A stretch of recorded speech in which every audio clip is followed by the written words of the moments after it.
मुश्किल काम है आपका, बहुत मुश्किल काम है।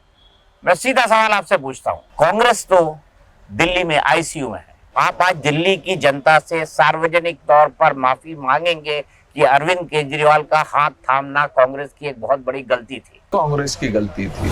गलती तो फिर दोबारा हो जाएगी। बीजेपी को हराने की मजबूरी आपकी ऐसी है कि आप एक बार फिर आम आदमी पार्टी के लार्जर अलायंस के अंदर आ जाएंगे। दूसरी बार गलती का मतलब है ब्लंडर।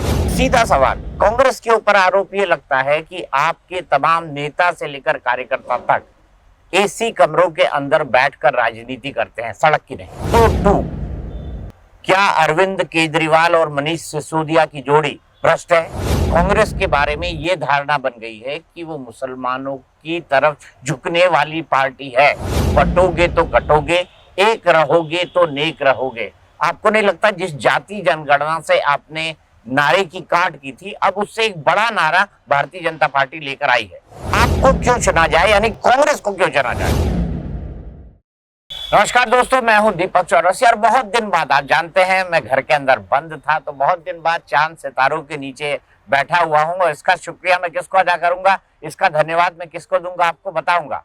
लेकिन आपको पता है दिल्ली के अंदर चुनाव आने वाले हैं, दिल्ली में राजनीतिक सरगर्मी बढ़ती जा रही है और आप सोच रहे होंगे कि आज चांद सितारों के नीचे बैठकर मैं किसका इंटरव्यू लेना चाह रहा हूं या लेने के लिए यहाँ पर बैठा हुआ हूं।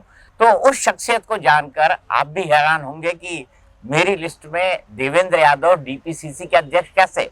लेकिन दिल्ली चुनाव का ग्राउंड रिपोर्टिंग कवर करनी थी और लिहाजा मैं आज हूँ उनकी न्याय यात्रा के सेट पर। लेकिन देवेंद्र जी, मुश्किल काम है आपका, बहुत मुश्किल काम है।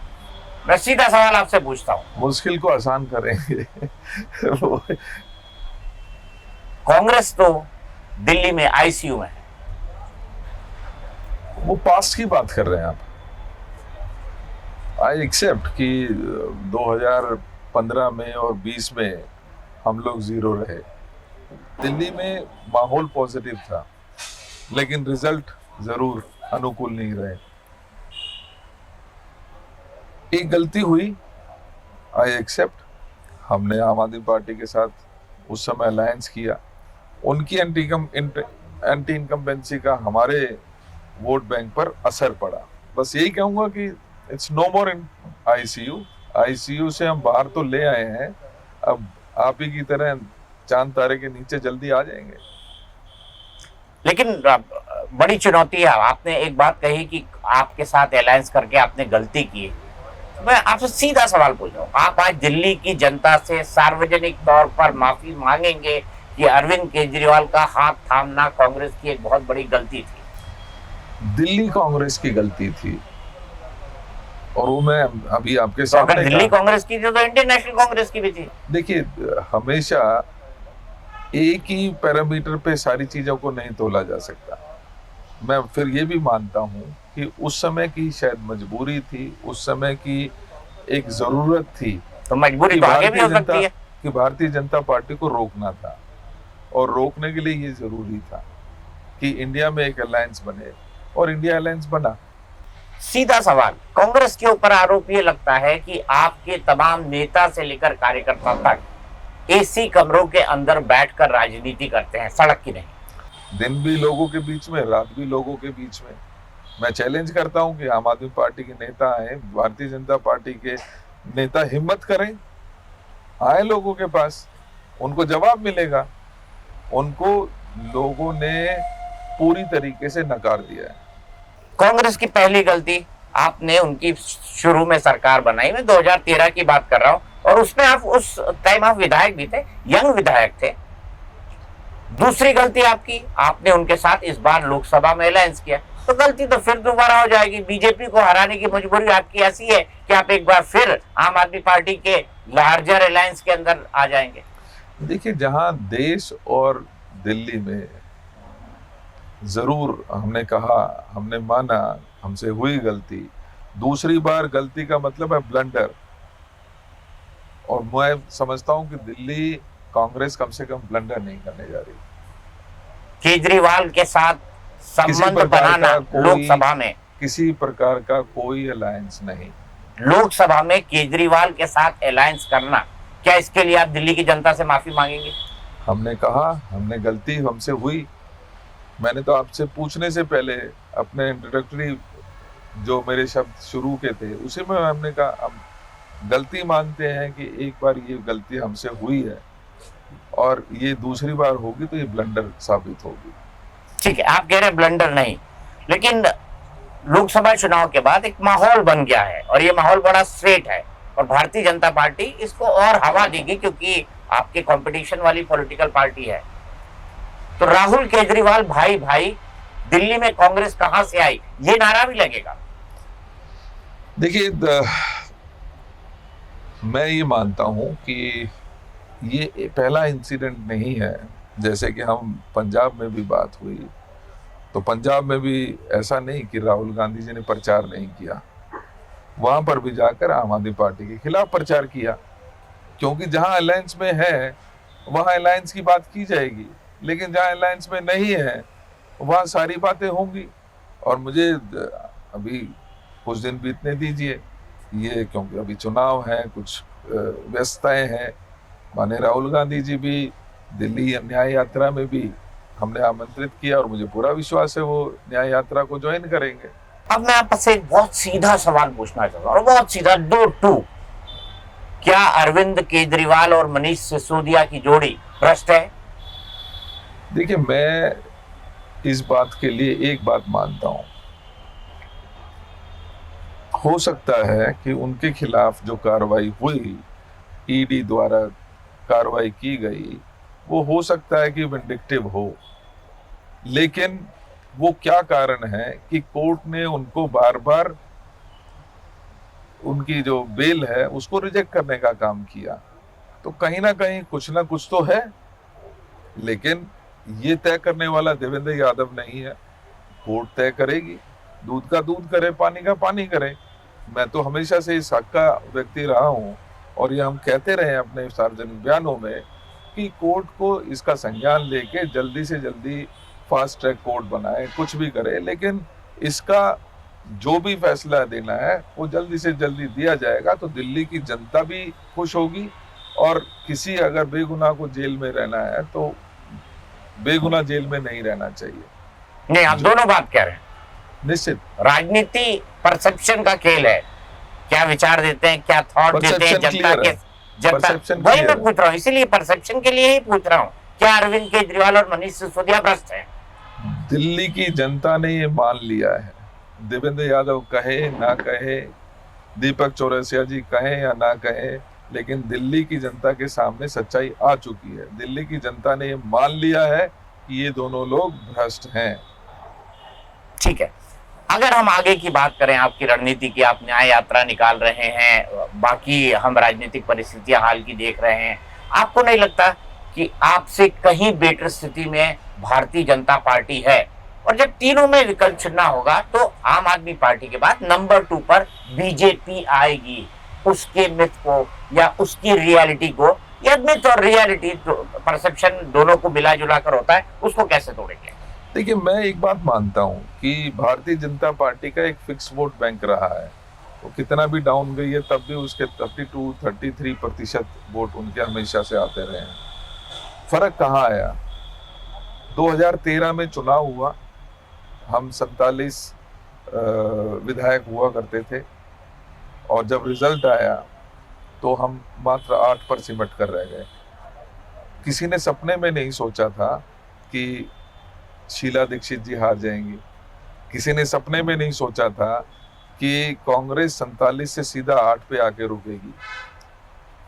मेरा ये बात कहने का तात्पर्य इतना ही है कि दिल्ली की जनता हो या देश की जनता हो, जब किसी चीज के लिए मन बना लेती है तो हमारे और आपके सारे आंकड़े फेल हो जाते हैं। और कुछ उसी तरीके का माहौल आज दिल्ली में बना है। एक बदलाव के लिए 2013 में लोगों ने आम आदमी पार्टी को चुना। 15 साल की हमारी सरकार थी, गलती कोई नहीं थी, काम हुए थे, लोग आज उसको याद करते हैं। लेकिन सिर्फ लोगों के मन में आया कि एक बदलाव किया जाए, भ्रष्टाचार खत्म किया जाए, क्योंकि ऐसा सपना दिखाया गया, ऐसे परसेप्शन बनाया गया कि जैसे जो दिल्ली की सरकार है वो भ्रष्ट है। हालांकि समय बीता, एक भी व्यक्ति दिल्ली सरकार में जो शीला जी की सरकार में रहे, एक व्यक्ति के खिलाफ कोई चार्जशीट नहीं हुई। आज हालत दूसरी है, उसके बिल्कुल उलट है। लोगों के बीच में जो परसेप्शन बनाया गया था कि लोकपाल के लिए हमें मजबूत सरकार चाहिए, हमें भ्रष्टाचार खत्म करने के लिए मजबूत सरकार चाहिए, लोगों ने 70 में से 67 सीट दी, 70 में से 62 अभी सीट्स हैं। लेकिन हुआ क्या, इनके भ्रष्टाचार सामने आए, इनके विधायक और मंत्री तो छोड़िए, मुख्यमंत्री जी जेल की हवा खा के आ गए। तो लोगों ने कहीं ना कहीं उनकी जो बातें थी, उनके जो वादे थे, आज धरातल पर दिखते नहीं है।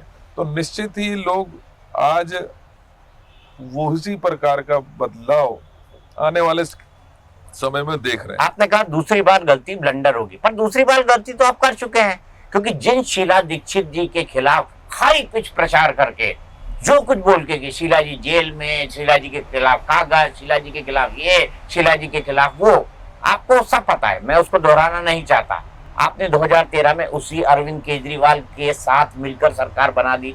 दूसरी गलती आपने तब की जब लोकसभा चुनाव के अंदर आपने समर्थन किया। जी, मैं इसको करेक्ट करना चाहूंगा, हमने साथ में नहीं बनाई, लेकिन क्योंकि जनता ने उनको मैंडेट दिया था 28 सीट का, हम नहीं चाहते थे कि लोगों के ऊपर इमीडिएटली बोझ आए किसी प्रकार का, लिहाजा हमने कहा कि हम इनको साथ देंगे, साथ में चलाएंगे नहीं। आज वो इस दंभ में है, आज वो इतने अपने आप को इस तरीके से ट्रीट करते हैं जैसे ऑटोक्रेट काम करते हैं।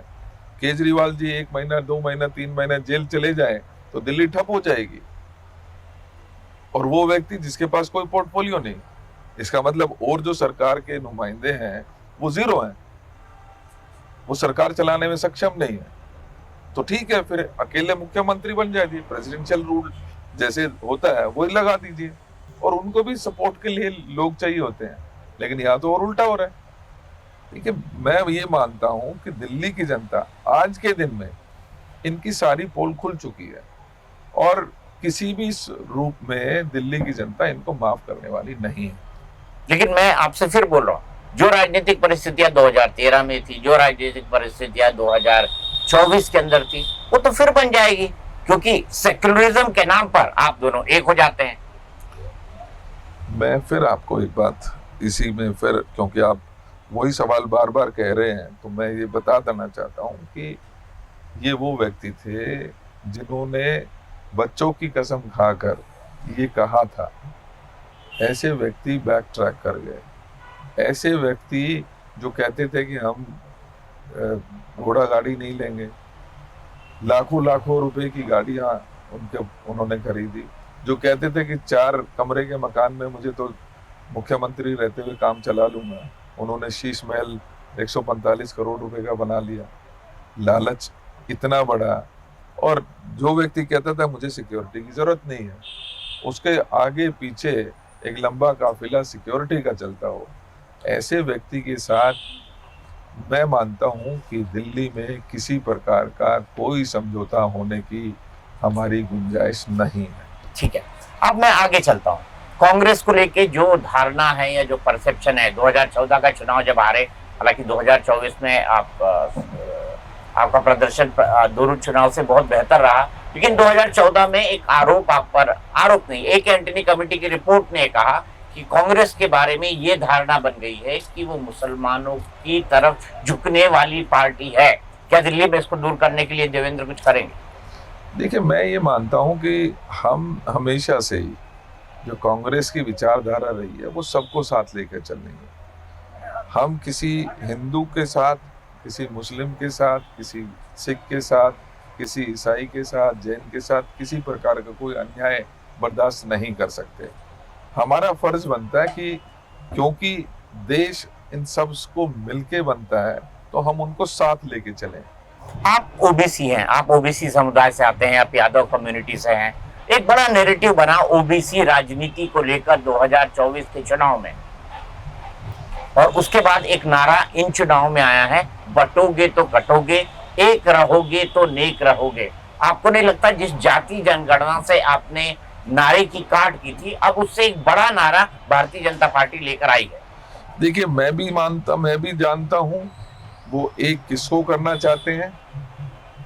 किसको? वो हमेशा से एक राजनीति करते रहे हैं हिंदू और मुस्लिम की। पर वो तो कह रहे हैं एक रहेंगे तो सेफ रहेंगे। कौन एक रहेंगे? अगर वो देश के 140 करोड़ लोग हो रहे ना, हम भी कहते हैं वी वुड वेलकम दैट। बोले ना कि हिंदू मुस्लिम सिख ईसाई सब एक रहेंगे, लेकिन कभी नहीं कहेंगे। देवेंद्र जी, एक आखिरी सवाल, कांग्रेस, बीजेपी, आम आदमी पार्टी के खिलाफ आपका जोर है क्योंकि वो फिलहाल सत्ता में है, दूसरे नंबर पर बीजेपी है, तो बीजेपी को छोड़कर आपको क्यों चुना जाए? 3 कारण आपको क्यों चुना जाए, यानी कांग्रेस को क्यों चुना जाए? हमें इसलिए चुना जाए क्योंकि हमने डेवलपमेंट की राजनीति की है, हमने करके दिखाया है। ये दिल्ली में 15 साल जब कांग्रेस की सरकार थी, वो लोग आज याद कर रहे हैं, और उन लोगों को कहीं ना कहीं वही कांग्रेस वाली दिल्ली, वही शीला जी वाली दिल्ली की आज जरूरत महसूस हो रही है। इसलिए कांग्रेस है, इसलिए लोग कांग्रेस को चुनेंगे। चलिए देवेंद्र जी, आपके बहाने में घर से बाहर निकल गया, चांद सितारों के बीच बैठ गया। मुझे पता है जब चुनाव आएंगे तो हम चांद सितारों और सूर्य देवता के नीचे भी घूम घूम के चुनाव प्रचार करेंगे। तो आपसे इस चुनाव के दौरान मैं टकराता रहूंगा, क्योंकि दिल्ली में कम से कम पूरा इलेक्शन कैंपेन में कवर करूंगा। आपसे आज बातचीत हुई, बहुत अच्छा लगा, और आपकी यात्रा के लिए, आगे के लिए बहुत बहुत शुभकामनाएं। Thank you, it was pleasure.